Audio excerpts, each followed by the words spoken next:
The Strange Disappearance of Aaron Halstead.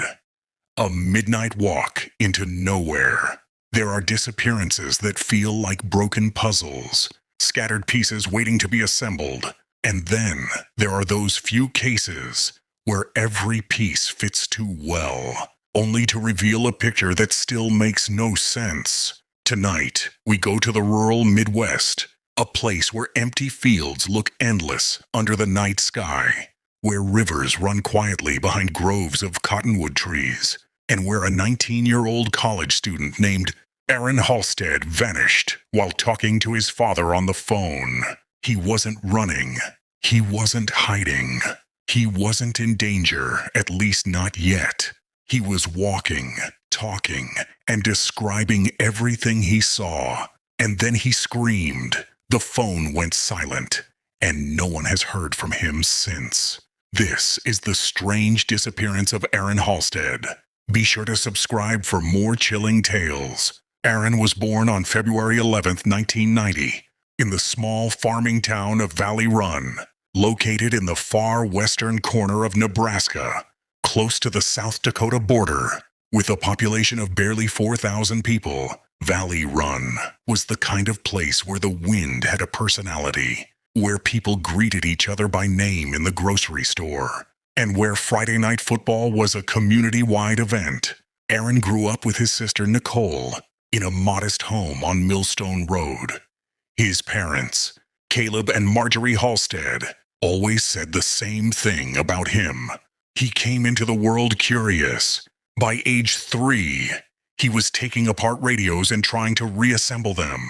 By 10, he could fix the family computer whenever it froze. His teachers said he had an unusual ability to absorb information, especially when it came to physics, engineering, and anything involving machines. One of his professors later described him like this: "Some kids learn." Aaron devoured. After graduating Valley Run High School in 2008, Aaron enrolled in the High Plains Technical Institute in Hawthorne, about 27 miles northeast. He was studying renewable energy engineering, specializing in wind turbine mechanics. To his instructors, he was the kind of student you knew would go far. To his friends, he was the kind of guy who stayed humble about it. By the spring of 2010, Aaron's first year of college had just ended. He had done well, extremely well, and he and a group of friends planned a quiet celebration in a small town called Ridgewater, 10 miles south of Valley Run. It wasn't a wild party. It wasn't rowdy. It was a small gathering of familiar faces around a backyard fire pit, drinking cheap beer and talking about their plans for the future. Aaron had plans of his own. He had recently been accepted to Great River Community College in Council Bluffs, Iowa, nearly 250 miles away. He wanted more opportunities, more challenges, more experiences beyond his small hometown.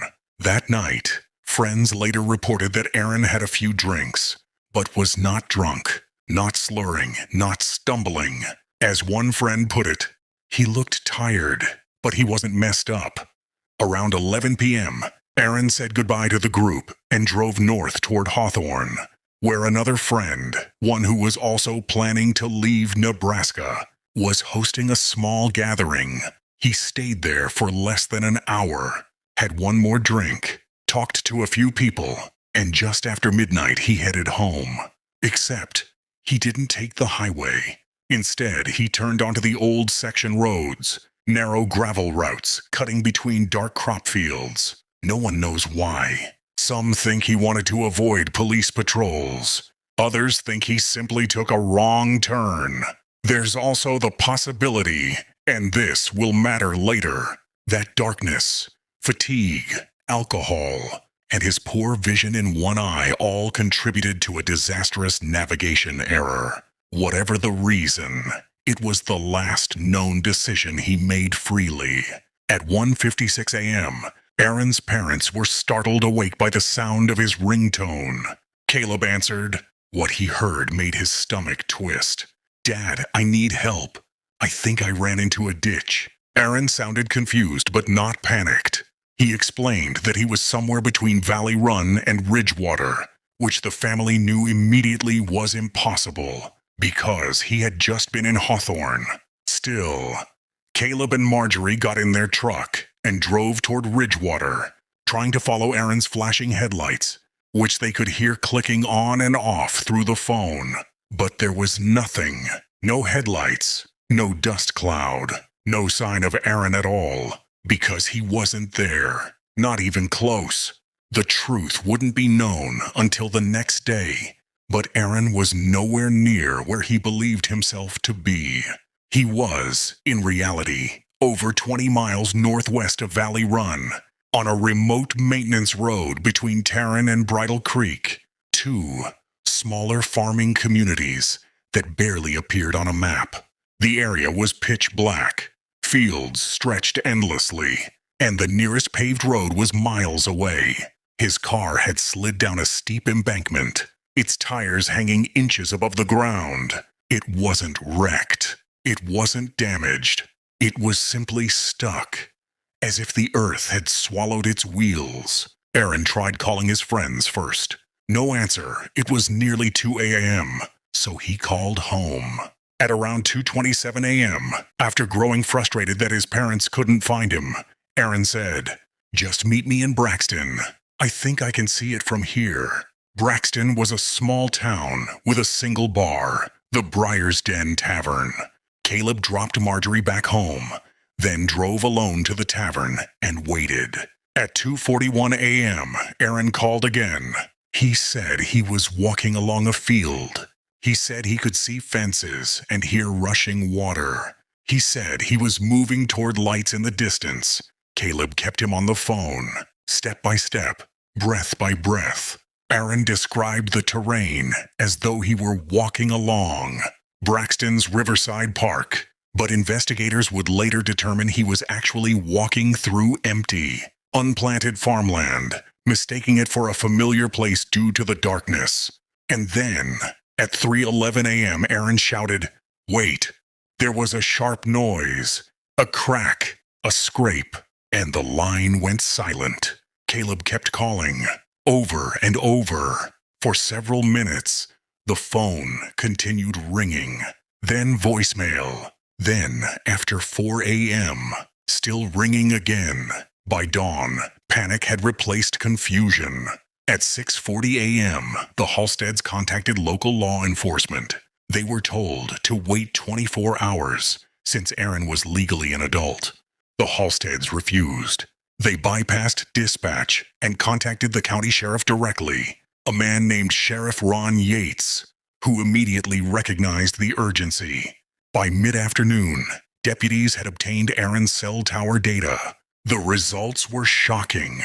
Aaron was miles from where he believed, miles from where his parents searched, miles from anyone. At 12:48 p.m., investigators located Aaron's car on a maintenance road beside two barren fields. The incline was steep enough that indeed the car's wheels hung freely. There were no footprints on the gravel, no drag marks, no dropped items, no signs of foul play, nothing but emptiness. This was where search dogs were brought in, highly trained bloodhounds from multiple counties. And this is where things became strange. Most dogs failed to pick up any scent trail, except one. That dog led handlers south, away from the car, then east, toward the Bridle Creek River, a narrow but fast-moving waterway that cut across the farmland. The dog indicated Aaron had entered the river, but then exited again. This baffled everyone. If he had fallen in, how did he get out? If he got out, how did he vanish afterward? The dog continued following the scent until reaching an abandoned farmstead, nearly half a mile away, and then the trail simply stopped. Like Aaron had evaporated, a second odd clue emerged days later when cadaver detection. Dogs alerted strongly around Mud Run, a branching creek roughly 3 miles north of Bridle Creek. Handlers said the alert was unusually strong, but whose scent was it? And why there? How could Aaron have moved north after moving east and south? Why didn't the first dog lead that way? No remains were found. No clothing. No phone. Nothing. Over time, investigators debated four main theories. 1. Exposure. Chachal hypothermia. If Aaron had fallen into water, even briefly, cold temperatures could have disoriented him further. Yet hypothermia victims are usually found, and he wasn't. 2. Swept away by the river. Maybe he went back in a second time. But search teams spent weeks combing Bridle Creek. Absolutely nothing surfaced. 3. Hidden natural hazard. Rural land has old wells, sinkholes, and collapsed cisterns. Could he have fallen into one? Possible. But again, dogs should have alerted. 4. Foul play. There was no evidence, no signs of a struggle, no tracks, no witnesses. But some investigators believe foul play could have occurred after Aaron's scream, if he encountered someone unexpectedly in the dark. Still, everything remains speculation. Aaron's mother, Marjorie, was outraged that authorities initially told her to wait 24 hours. She believed every minute lost that morning could have mattered.